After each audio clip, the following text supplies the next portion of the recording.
Мин татарча сөйләшәм, татар булып яшим, мин татарча яратам, татар булып эшлим. Көненә 24 сәгать татар булганыма, йөрәгем татарча тибә, шуңа горурланам. Бүген мин сине татар халкының яраткан бәйрәме Каз өмәсе белән таныштырырга телим. Киттек.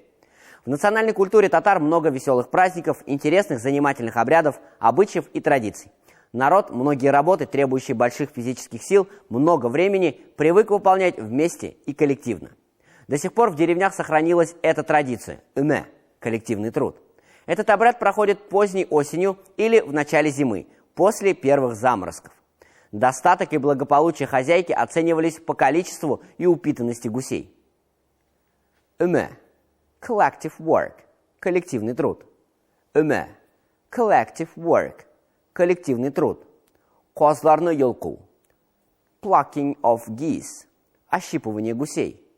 Казларны йолку – plucking of geese – ощипывание гусей. Кыр – fat – упитанный. Кыр – fat – упитанный. Например, гусиными перьями писали, промокая их в чернила. Также из гусиных перьев делали помазок. Им мы смазываем блины, пироги, сковороду. Гусиный пух не зря ценится повсюду. Из него получают самые мягкие, пышные подушки и перины.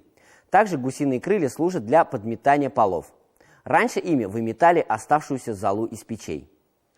Майлауш – little brush – помазок. Майлауш – little brush – помазок. Мендер һәм ястык – pillow and comforter – подушка и перина. Мендер һәм ястык – pillow and comforter – подушка и перина. Расскажу вам об обряде Каз өмәсе. С вечера хозяйки оповещают своих соседей, родственников о предстоящей работе. Сначала гусей режут, утром приходят девушки и женщины постарше. Прежде чем ощипать гусей, их надо ошпарить, но не сильно, чтобы не порвать при ощипывании нежную гусиную кожу.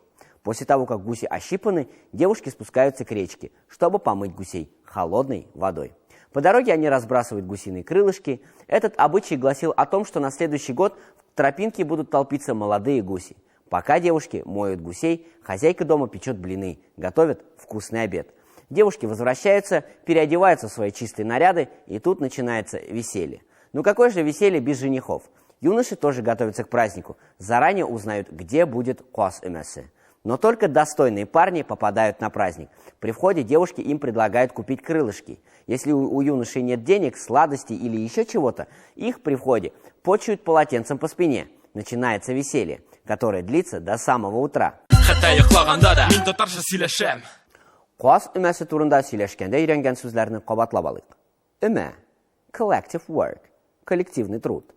Үмә – collective work – коллективный труд. Казларны йолку – plucking of geese – ощипывание гусей. Казларны йолку – plucking of geese – ощипывание гусей. Кыр – fat – упитанный. Кыр – fat – упитанный. Майлауш – little brush – помазок. Майлауш – little brush – помазок. Мендер һәм ястык – pillow and comforter – подушка и перина. Мендер һәм ястык – pillow and comforter – подушка и перина. Әлеге дәресебез тамам. Гореф-гадәтләребезне, йолаларыбызны онытмагыз. Күрешербез. Пока-пока. Мин татарча сөйләшәм, татар булып яшим, мин татарча яратам, татар булып эшлим. Көненә 24 сәгать татар булганыма, йөрәгем татарча тибә, шуңа горурланам.